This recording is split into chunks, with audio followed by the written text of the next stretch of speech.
De 1989 para cá foram 7 eleições presidenciais, 5 presidentes eleitos, 2 impeachments e os maiores casos de corrupção do planeta. Lavagem de dinheiro, emendas superfaturadas, coligações e conluios. Estamos em um ano de eleição, talvez a eleição mais importante da nossa história. Resgatar esses fatos e quem eram os personagens pode fazer toda a diferença num ano importante como esse. Você que assina o Brasil Paralelo já ajudou a levar o conteúdo dessa série para mais de 2,5 milhões de pessoas. Mas ainda há muito a ser feito. A cada pessoa que assina o Brasil Paralelo dá a chance para que 1.000 novas pessoas tenham acesso ao nosso conteúdo gratuito e tenham a chance de despertar. Lembrando que tudo que você assiste nesse canal depende exclusivamente do seu financiamento. Nós não aceitamos dinheiro público e não temos nenhum tipo de patrocínio. Se você ainda não fez isso, antes de começar esse episódio, entra no nosso site e confere as vantagens para assinante. Seja bem-vindo ao Brasil Paralelo. Fique agora com o 6º episódio da série O Teatro das Tesouras e até breve. E cada nome que o PT pensava caía em algum escândalo de corrupção ou fazia alguma burrada logo depois. Então você pensava, por exemplo, em nomes como Nelson Jobim, né, ele tinha acidente aéreo. Você pensava em nomes como Patros Ananias, aí todo mundo via que ninguém sabia quem era esse cara fora de Minas Gerais. E assim por diante. Então o PT ele acabou fazendo uma coisa que na verdade só o tucanato costuma fazer. Pensar no menos pior. Vai o que tem pra hoje. Ainda era 2009... Os analistas falavam, olha, a gente não sabe ainda quem vai ser o candidato do PT. Ninguém fazia a menor ideia de quem... daquele nome já acabado. Falavam assim, podemos apostar, o nome do PT vai ser esse. De repente, para se ver qual era o estado da corrupção do PT ali naquele momento, tendo sobretudo sobrevivido ao escândalo no Mensalão, eles pensam na ministra de Minas e Energia. Você nunca vai pensar num país, vamos dizer, razoavelmente saudável, em que a linha sucessória vá para ministra de Minas e Energia. Isso não é um ministério relevante. Isso não é um ministério, vamos dizer, político. Este não é o nome, vamos dizer, onde está o carisma do PT agora neste momento. Já sei, nas Minas e Energia. Era uma situação, vamos dizer, kamikaze. Vamos ver o que é que vai acontecer. E o nome que se pensou foi em Dilma Rousseff. Durante séculos, o Brasil ficou de costa para a América do Sul, olhando para os Estados Unidos e para a União Europeia, achando que tudo que era bom para os Estados Unidos era bom para o Brasil, ou tudo que era bom para a Europa era bom para o Brasil. Em 2010, Lula não poderia se recandidatar à presidência. Seria a primeira eleição que o petista não participaria desde 1989. De 2006 a 2010, Lula aumentou os gastos públicos, imprimiu muito dinheiro, liberou crédito e criou mais ministérios. De quebra, os programas sociais garantiram sua popularidade. A aprovação de Lula era alta, 80%. O clima era de continuidade. Mas o sucessor de Lula era uma incógnita e o PT se desdobrava para encontrar o melhor nome.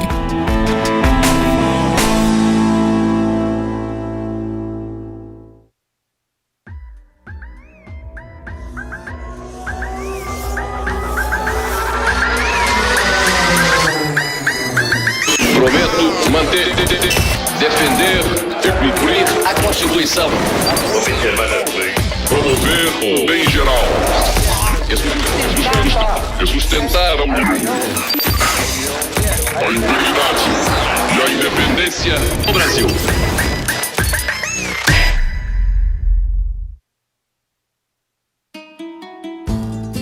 Parece faltar um nome de peso nos partidos da base aliada, mas o cenário eleitoral para 2010 ainda está longe de alguma definição.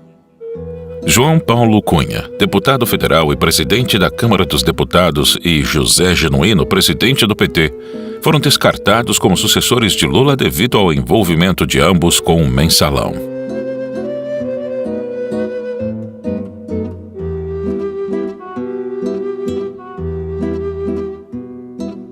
Antônio Palocci, outro nome forte, deixou de ser uma opção quando a CPI dos bingos descobriu sua ligação com um escândalo.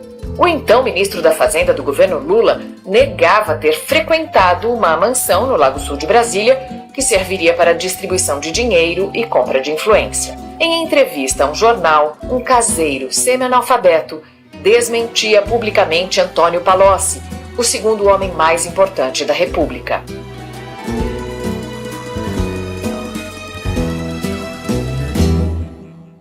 José Dirceu era o principal cotado para a posição. Era o homem forte do PT. Ele foi presidente do partido até 2002 e tinha muita influência. Dirceu foi o responsável por contratar Duda Mendonça e moderar a postura do PT para vencer a eleição de 2002. Como ministro-chefe da Casa Civil, Dirceu ficava como responsável pelo governo, enquanto Lula viajava pelo país. O poder estava centralizado nas suas mãos. Na Casa Civil, Dirceu passou a fazer a articulação política do governo no Congresso, ao mesmo tempo em que coordenava também os principais programas dos diversos ministérios. Dominava as políticas públicas e os ministérios. Seu poder era tanto que ele era conhecido nos bastidores como o primeiro-ministro. E quem concedia os poderes ao primeiro-ministro era o rei.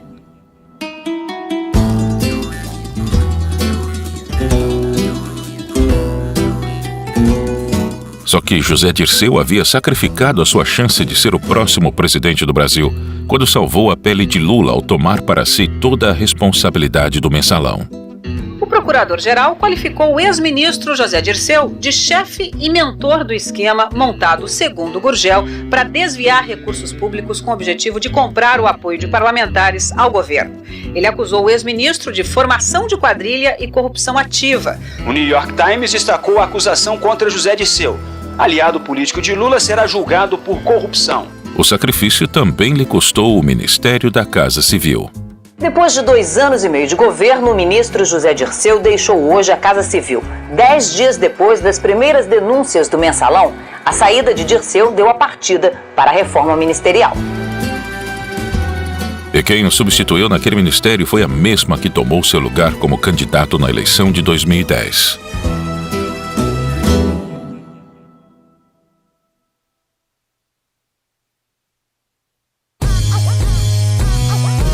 Eu começo meu discurso dizendo sim, eu aceito a indicação para ser candidato a presidente da República.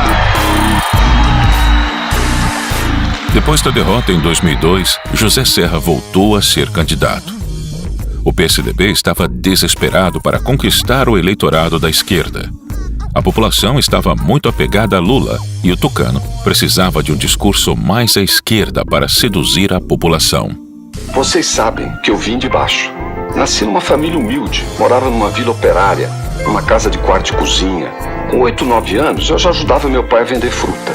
Serra fazia de tudo para agradar. Prometia duplicar o Bolsa Família, criar o Bolsa Adolescente, imprimir mais dinheiro, dar mais crédito e mais Estado. Nós vamos manter e fortalecer o Bolsa Família. O tucano falava muito da sua experiência como ministro da Saúde e parecia estar concorrendo ao cargo errado. A terceira via contou com 2 candidatos e continuava inviável. Marina Silva, do Partido Verde, e Plínio de Arruda Sampaio, psolista. 2 ex-petistas. Marina não cansou de repetir o discurso ambientalista de sustentabilidade e desenvolvimento responsável. É possível desenvolver sem destruir. Isso é ser sustentável. Eu sou Marina Silva, candidata à presidência do Brasil. Mas quem roubou a cena daquela eleição foi Plínio. O candidato foi autêntico nos debates e suas respostas repercutiram na internet. Vocês notaram que tem muita convergência aqui. Hoje vocês vão ver a divergência. Vocês agora viram por que o Zé Serra é chamado de hipocondríaco. Só fala de saúde. Fui dar aula nas escolas para sentir bem a realidade, a essência. Você não deve ser um bom professor não, porque não deu resultado. Bem? A proposta aqui questiona o sistema capitalista. Esta proposta não tem lugar nos meios de comunicação. Muito bem, nós chegamos. Aqui o bem deve ser feito e o mal deve ser evitado. Isso não quer dizer nada, né? Mas eu me perdi aqui, gente. Se a Dilma vivesse com o seu salário mínimo, não tenha dúvida que ia para 2.000 do Diese. Isso é que precisa mudar. Aí vem a história, não tem dinheiro. Tem dinheiro. Se não pagar o juro do banqueiro, aí pode pagar perfeitamente esse salário. Jesus Cristo, a corrupção bateu na sala do lado. Aí de duas uma, ou você é conivente ou você é incompetente. O pessoal diz depois que vim aqui brincar, que eu sou franco atirador. Essa turma da Folha adora dizer isso. Sim. Olha aí, você vê como Vamos estabelecer então. Eu falei mal da imprensa, cortaram, olha aí. Olha aí. Eu falei mal, pá, apagão.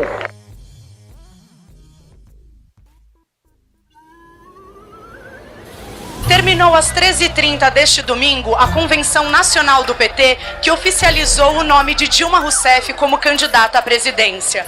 O evento começou com 1h20 de atraso e o primeiro a discursar foi o presidente do partido. O segundo discurso foi o do deputado federal e presidente da Câmara, Michel Temer, candidato a vice na chapa petista. Com a sua alma vai gritar forte e bom som: Dilma, presidente do Brasil. Depois, ao meio-dia em ponto, foi a vez do presidente Lula discursar. Ele discursou como geralmente faz, de improviso, e causou muitos aplausos na plateia.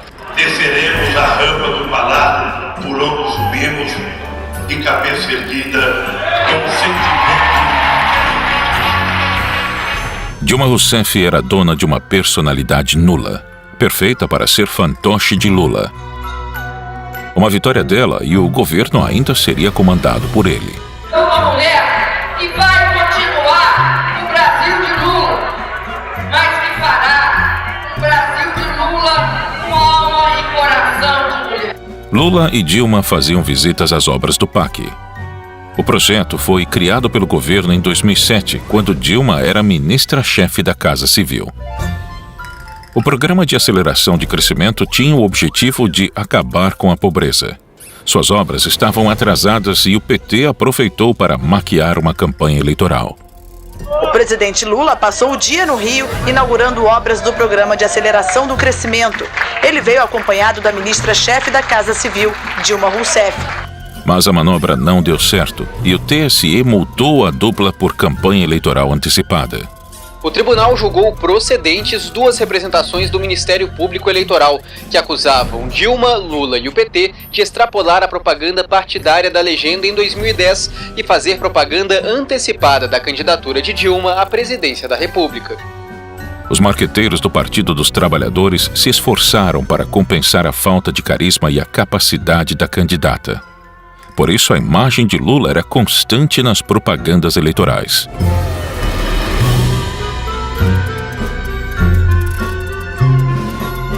Dilma prometia mais Estado, aumento de gastos, redistribuição de renda, reaparelhamento da máquina estatal e valorização do funcionalismo público. Para isso, Petrobras, BNDES, Banco do Brasil e Caixa Econômica seriam infladas. E que o funcionalismo público seja valorizado. Porque a experiência que a gente tem é que com o funcionalismo valorizado, os serviços públicos prestados à população são muito melhores. Falar que financiamento não é importante é esconder o fato que esse país não tinha crédito. Nós saímos de um padrão de crédito de 400 bilhões para 1 trilhão e 500 bilhões de reais. Transferimos 180 bilhões para o BNDES, um pouco menos do que isso, a título de garantir empréstimo e investimento de longo prazo e impedir que as empresas brasileiras tivessem um imenso choque de crédito. Eu creio que a gente deve sim ter política de assistência para os mais pobres, que é muito importante nós fortalecermos os concursos no setor público. E eu vou fortalecer o Bolsa Família. Eu acho que terceirização tem um papel limitado. Eu não creio que venha a ter um papel dominante. Isso é impossível. O povo estava encurralado. Serra, que deveria ser oposição, defendia as mesmas coisas que Dilma, só que de maneira mais cautelosa. No dia 3 de outubro, Dilma e Serra confirmaram a disputa no segundo turno.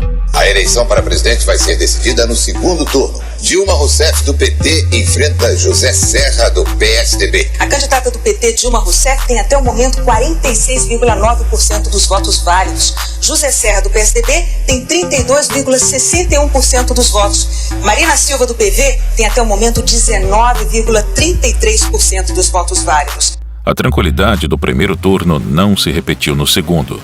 Os dois personagens restantes em cena tinham o caminho livre para atacar um ao outro. As polêmicas começaram a pautar a eleição. A atividade de campanha do candidato do PSDB, José Serra, foi interrompida hoje no Rio depois que ele foi agredido num tumulto iniciado por militantes do PT. Um grupo de militantes petistas se aproxima e impede a passagem do candidato tucano. Serra se abriga numa loja. Em seguida, chega um grupo ainda maior de militantes petistas, com bandeiras e cartazes. Começa uma briga generalizada. Serra tenta retomar a caminhada, mas continua cercado pelos militantes do PT. O fotógrafo do jornal O Globo registrou o momento em que José Serra leva as mãos à cabeça, logo depois de ser atingido por uma bobina de fita crepe. No dia seguinte, Dilma tentou limpar a barra do próprio partido em seu programa eleitoral. A verdade sobre os fatos. O PT é contra qualquer tipo de violência, mas também contra qualquer tipo de manipulação. Ontem, no Rio de Janeiro, o candidato Serra aproveitou um conflito entre militantes para simular uma agressão que não aconteceu. Ele foi atingido por uma bolinha de papel e nada mais. Mas coloca a mão no lado esquerdo da cabeça. Esse teatro todo definitivamente não combina com um candidato à presidência. Mais uma vez, o programa da Dilma tentou deturpar os fatos e confundir o eleitor. Todo mundo viu Serra ser agredido por militantes do PT quarta-feira no Rio. Ontem, o programa da Dilma tentou falsear os fatos, atacando a vítima. Faltando uma semana para o segundo turno, qualquer erro do adversário contava. Serra consultou um perito em criminalística para explorar a agressão. Ricardo Molina, perito em criminalística, analisou as imagens do tumulto quadro a quadro. Não há a menor dúvida que são dois eventos distintos. Um é uma bolinha de papel que não causou dano nenhum. O outro é um rolo de fita que atingiu uma região altamente sensível e que deve ter machucado. No meio de tudo isso, mais polêmicas. Para amedrontar a população, Dilma acusava Serra de ser um defensor das privatizações e que, se ele fosse eleito, o destino do Brasil seria esse. Começa agora o programa Dilma, a presidente que não vai deixar privatizar a Petrobras nem o pré-sal. A acusação surtiu efeito em Serra. O tucano tinha medo de perder algo que nem tinha: o amor da esquerda. Tentando se livrar da imagem de ser um político de direita, Serra pediu direito de resposta no programa eleitoral do PT. A campanha da Dilma falou que o Serra privatizou a CSN e 31 empresas em São Paulo. Isso não é verdade. O Serra, quando foi governador, não privatizou nenhuma empresa. Repito, nenhuma.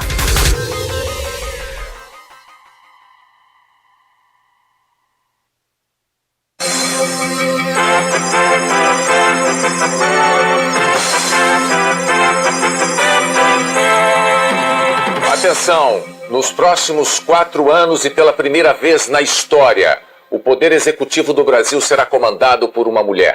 Dilma Rousseff está oficialmente eleita presidente da República. Os números oficiais do TSE mostram que mais de 92% das urnas apuradas e Dilma Rousseff, do PT, aparece em primeiro lugar com 55,43% dos votos válidos. José Serra, do PSDB, tem 44,57% dos votos válidos e, portanto, neste ritmo da apuração, não há mais dúvida. Dilma Rousseff é eleita presidente do Brasil. No dia 31 de outubro, o plano do PT se concretizou. Dilma se elegeu com 56% dos votos. E Lula teria seu terceiro governo. Mas, dessa vez, ele comandaria o teatro por trás dos panos. São os momentos finais de Lula, o ex-operário que chegou ao poder, que governou o país por 8 anos, agora vai descer a rampa. Aguenta coração, hein? Prometo manter, defender e cumprir a Constituição, observar as leis, promover o bem geral do povo brasileiro, sustentar a união, a integridade e a independência do Brasil. Prometo manter, defender e cumprir a Constituição, observar as leis, promover o bem geral do povo brasileiro, sustentar a união, a integridade e a independência do Brasil. Declaro empossados nos cargos de presidente e vice-presidente da República Federativa do Brasil, a excelentíssima senhora Dilma Rousseff e o excelentíssimo senhor Michel Temer. Outro personagem histórico das eleições se certificou de que, independente de quem estaria no poder, seu lugar estaria garantido. Durante as investigações da Lava Jato em 2016, os executivos da empreiteira Odebrecht revelaram que doaram via Caixa 2 23 milhões de reais para Serra. Executivos da Odebrecht disseram em delação que fizeram pagamentos ao Caixa 2 de campanha de José Serra em 2010. A denúncia foi publicada pelo jornal Folha de São Paulo. Na delação, os executivos disseram que parte do pagamento do Caixa 2 foi depositada em uma conta na Suíça e que os valores também serviriam para pagar despesas de outras campanhas do PSDB. Na mesma investigação, os ex-marqueteiros do PT João Santana e Mônica Moura afirmaram que o pagamento de seus serviços na campanha de 2010 foi feito pela Odebrecht. Os marqueteiros das últimas 3 eleições presidenciais do PT prestaram depoimentos hoje ao juiz Sérgio Moro. Eles confirmaram que houve Caixa 2 nas campanhas dos ex-presidentes Lula e Dilma Rousseff. Que em 2011 a Odebrecht pagou uma parte que eles tinham combinado de pagar comigo, para mim, da campanha da presidente Dilma em 2010. Segundo Santana, toda a cúpula do PT sabia do esquema. Todos sabiam, inclusive os tesoureiros, os coordenadores de campanha, sabiam exatamente os detalhes.